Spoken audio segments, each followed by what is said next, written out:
welcome back to my garage. It is 20 degrees today, and that's the warmest it's going to get. It's sunny, I'll take that, but up here in Ohio, just a wee bit cold to get out and ride on a motorcycle. So today, I'm gonna do something that I actually have not done in an entire year. Let me look to see when the last time we did this. Okay, well, it's actually been 11 months since I have done a Q&A on this channel. And if you guys are new here, I wanted to do this for you because a lot of these questions are very, redundant, cyclical, but I tried to pick some of the ones where they were a bit different and could probably offer some value to you guys as new subscribers. So first of all, this isn't a question, but hello, my name is Jess. I'm a 32-year-old lady living in Ohio, and I make videos about riding motorcycles and just all things two wheels. Hence her two wheels. All right, so a couple days ago, I got on my community page here on YouTube. If you don't know where that is, you can go to my channel, click on my little icon, and at the top, you will see a few buttons where it says videos, upload, stuff like that, and then you can see community. I got on there and asked you guys, what questions do you have for me? Because I knew I'd be having cabin fever by now, and I knew this was probably a good time to let you guys get to know me a little bit better, and in return, I get to know you a little bit better. Let's get started with the questions. I'm gonna do this one first because I really liked it, and I don't think I have made a dedicated video about this topic specifically. Kathy Herbert says, I'm not trying to depress or make anyone uneasy about riding alone. I would love to see a video on riding alone safely in the crazy world we are now living in. So many creepy people looking to harm others. Heck, even when I'm in my car, I have issues with creeps following me. And I will say this is obviously a question coming from a female perspective, and I have to agree, there are just weird things that happen to women that do not happen to men. Not that weird things don't happen to men, but it's typically not as much. So for me personally, you guys do know I love traveling alone, and that is a personal choice. I love being on my own time and just doing the things I enjoy doing. I'm very selfish, so I enjoy traveling alone. Now, the way I do it safely, especially from being a woman on the internet, this is rule number one, I never let the internet know when I'm traveling. If I'm going to an event or like flying into an event, I'll say, hey, meet me at this event at this time, can't wait to see you. But I never mention how I get there. I never mention the roads I take. I never post in real time when I'm stopping for gas or stopping for food. But I have met you guys on the road. I have met people in real time while traveling, and that's totally fine. It's always really exciting when I meet you guys on the road. But that's the first way I protect myself, is do not let anyone know where you're going to be. Easy. Now, second, this is a very controversial topic, and it comes down to personal protection, how you personally choose to protect yourself. I'm gonna tell you right now, I don't speak about that. I will never inform, especially the internet, I will never inform somebody on how I am personally protected. What weapons, if any, I use, or what my background in any kind of self-defense may be. I will never publicly announce that, because that'll give any person with malicious intent an advantage. So that's my tips for you, is to always plan your route ahead. Let people know where you are. I will give my husband or my family members or the people I'm going to visit, I will give them an actual link to my progress so they can keep track of my route on the road. My husband always has GPS tracking on my phone, so he can quite literally just look up and see where I am. A couple times he's made fun of me because he saw that I was at Taco Bell.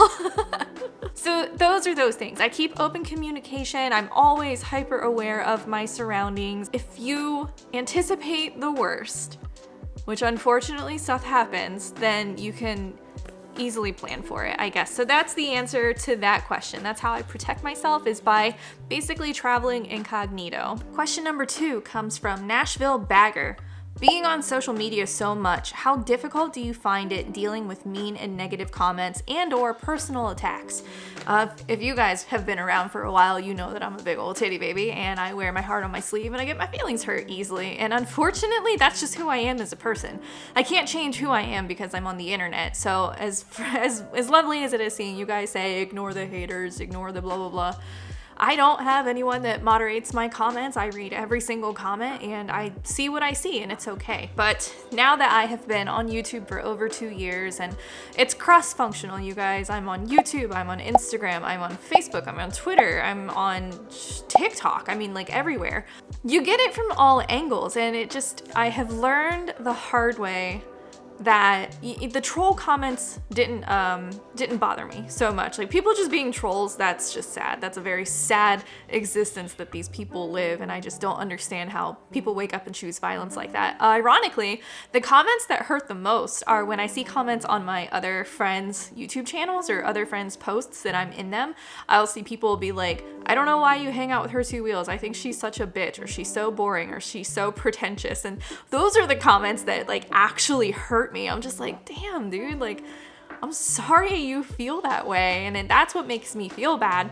But then at the end of the day, I have to remember, like, yo, I can't please everybody. It is a fact of life. I shouldn't waste my energy trying, because I reflect on myself as a creator and as a consumer. When I watch some YouTube videos, I just don't like them. I don't like the people. I don't like how they speak or how they tell stories, and it's nothing against the person. I'm just not into them as a creator, and that's very okay. I'm learning to let it go and realize, like, girl, it's okay. You can't please everybody, so please don't waste your effort trying.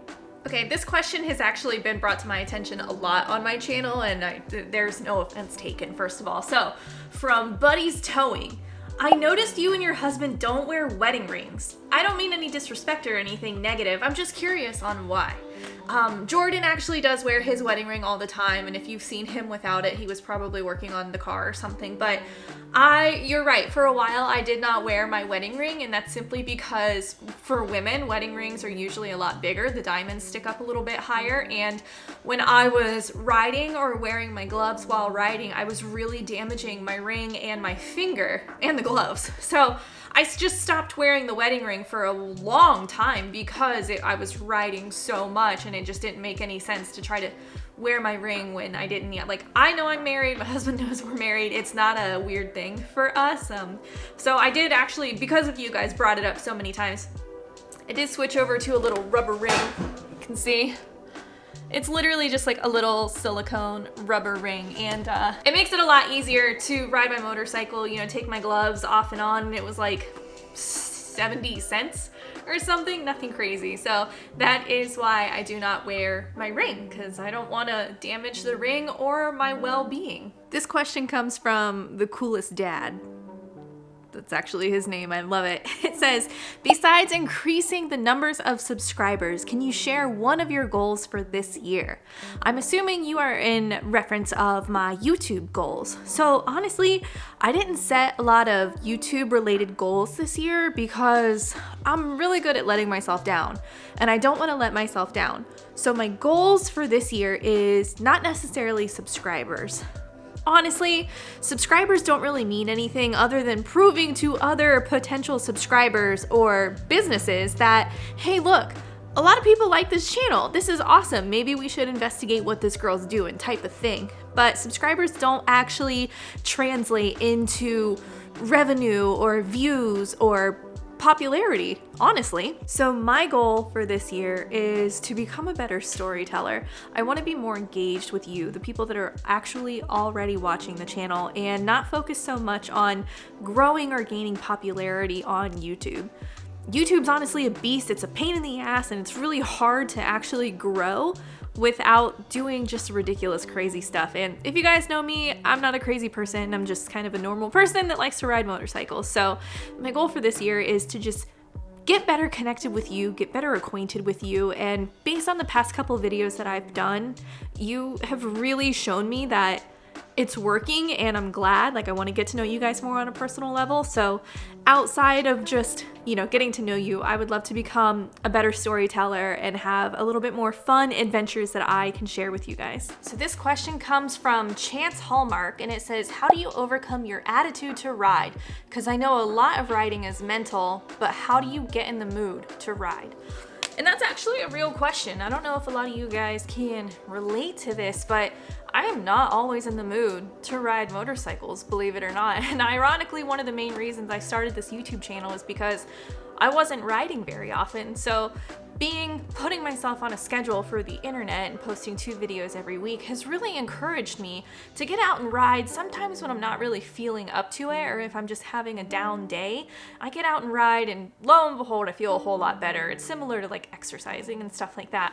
But truth be told, I'm just not always in the mood to ride, and if I'm really not feeling it, I won't ride, because sometimes that's when accidents happen or just things get worse, or I don't know. So it is a mental game. If you have friends that invite you out for a ride and you're just not feeling it, like, don't let them peer pressure you into it. Especially group rides can be so much more physically and mentally demanding than just normal riding. So I guess that's my answer for that, is sometimes I just don't, and I don't go. This next question comes from Doug Hefner, and he says, what do you and your husband do for fun when you are not riding? This actually was a really hard question for me to think of an answer to, and together, we just kind of like random things together, like going out for lunch or something, or going out for a drink, maybe going out and meeting up with friends for lunch or a drink. I don't know. We don't really do too many like activities outside of the home on purpose, I guess. I don't know. We go get coffee with our friends every single weekend, and then at home we really enjoy just probably, having a couple drinks on the couch, watching YouTube, or hanging out in the garage together, which we don't do too often because it's really cold. So when we are out here, we're usually working on a project, trying to get it done. I think the reason that's really hard for me to answer is because I just really enjoy spending time with Jordan. So we don't have to be doing anything. Like, we could be laying in bed scrolling through TikTok and just showing each other funny TikTok videos, and sometimes that's my favorite thing to do in the day. So just spending time with him in general is my favorite thing to do, because when I'm away from him, it's the worst. And you guys know I get to travel and do some super amazing stuff because of my job here on YouTube, and all I can think of is, man, I wish Jordan were here with me to see this. So that's what we do for fun. This question comes from Moolis. Future plans on getting other bikes, like a sport bike, naked bike, ADV bike, etc. Yeah, always, unfortunately. I'm actually in the process of trying to get some trees removed in my yard so I can potentially put up another garage, because if you guys can tell, I'm running out of space. So next bike, I actually, and this is like totally contradictory, so if you don't know, if you are new to the channel, last year in 2020, technically, I bought a Triumph Scrambler, and I had such big aspirations of getting out and ripping on dirt roads and exploring all the beautiful countryside of Ohio, when I just kind of let that fall flat. I loved the motorcycle. I truly did love that bike so much. But after a couple times of taking it off-road, dirt roads basically, I realized really quickly that I didn't have the skill level to do stuff like that. I was still very, very new to dirt riding. I am still very, very new to dirt riding. And it was tall. It was just too tall for me to comfortably control that motorcycle. I couldn't even back it into my garage or back it into a parking spot without physically hopping off of the bike and having to push it back. And it was just really tall and awkward, but beautiful. Oh, I loved that motorcycle. So yes, I would love to add some kind of all-terrain vehicle motorcycle to my collection. So I don't think I want to go as big as the Scrambler. I certainly can't afford a Pan America or a GS. So if you were thinking something a little more lightweight, entry-level to mid-size bike, definitely leave a comment down below and let me know, because I would love to add a bike to my collection where I could go out with my husband on his Sportster Scrambler and go explore. Okay, this one is from Pier64. How do you choose your destination for a ride? Is it because you've heard about it, or just because you're curious? Do you choose places because nobody has been there before, or places that must be seen once in a lifetime? And which road do you recommend for a Dutchman or any foreigner if he is to come to your area? So I'm actually really bad at choosing destinations, if I find a road that I really enjoy, that I really love, and I learn that road like the back of my hand, I'll keep riding on the same road over and over again because I know it and I love it. Destinations, like when I actually travel or leave the state, I'm usually going to an event. So for example, when I go to Babe's Ride Out, I don't take any real scenic, beautiful roads to get from Ohio to New York because I know once I'm in New York, then I'll get to take the scenic, beautiful roads. But for me personally, I just like getting to a destination fast and then having some downtime and relax and ride while I'm there. Now, for a foreigner coming to the United States, I am certainly not the best person to ask that question because I have only mainly ridden on East Coast roads, but luckily, so many roads on the East Coast are quite literally the most beautiful roads that I've ever experienced, and hearing from a lot of you guys, I think you would have to agree. So I don't know what your roads are like. I'm sure, you know, over in Europe and like up in the Netherlands and stuff, I'm sure you guys have beautiful scenery as well. But for me, I love greenery and trees and the autumn leaves and stuff like that. So I really enjoy riding through the Appalachian Mountains, and I just can't wait to get back down to that area. And the next question comes from Yusuf No Name. I think that's how you say no name. Hi, I'm your subscriber from Indonesia. I just love to do interstate touring just like you do, especially to a tourist attraction. This kind of ties in with my last question, doesn't it? My question is, from mostly American people like you, is Harley Davidson considered to be a very expensive bike? Because in Indonesia, only very rich people can afford a Harley. FYI, the average Indonesian people monthly earn about $400. So it is, you know, numbers are relative for some people. A Harley Davidson isn't that expensive, especially if you buy a used motorcycle. But for me personally, I remember when I just got into riding, I had a friend of mine who had just bought a brand new, I think it was like a 2015 or a 2016 Street Glide. And when he told me how much he spent on that motorcycle, I was like, that is more than my car. How can anyone justify spending that much money on two wheels? Yes, I personally think Harley Davidson is an expensive machine. There's a whole lot that goes into why Harleys cost the amount that they cost. But for me, it took me a long time to understand what I wanted out of a motorcycle and how I could get there type of thing. So when I bought my first Harley Davidson, my Dyna right behind me, oh girl, I bought her from Faro Harley Davidson, and it was around 11,000, I think, 11,000 US dollars. And obviously when you buy from a dealer, there's going to be the dealer charges and stuff like that. So that's normal. I wasn't offended by how much I had to spend. And so I was fine with it, and I still was really worried about how expensive it was. So it's, you know, like I said, numbers are relative. When I look at bikes like this now and they're selling for $5,000 or $6,000, I'm like, man, that's not too bad. I would have bought that for $5,000 or $6,000. But my best advice is just find, you know, look up your used market. I tell everyone who's getting into motorcycling, if you can afford to finance, I highly encourage financing. If you are not mechanically sound, if you buy a motorcycle with a warranty, that's how I would go. But if not, just, you know, get on Facebook Marketplace, or if you have any friends that are selling bikes, at least you know the history of the bike and stuff like that. So do I think Harley Davidsons are a bit pricey? Yeah.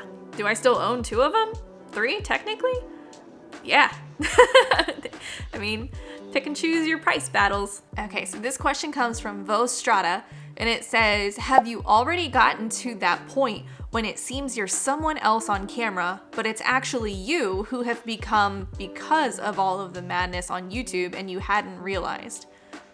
I'm a little confused on the wording of that, but I think he's asking if I still feel like myself when I'm on camera, or do I put on a persona or a personality?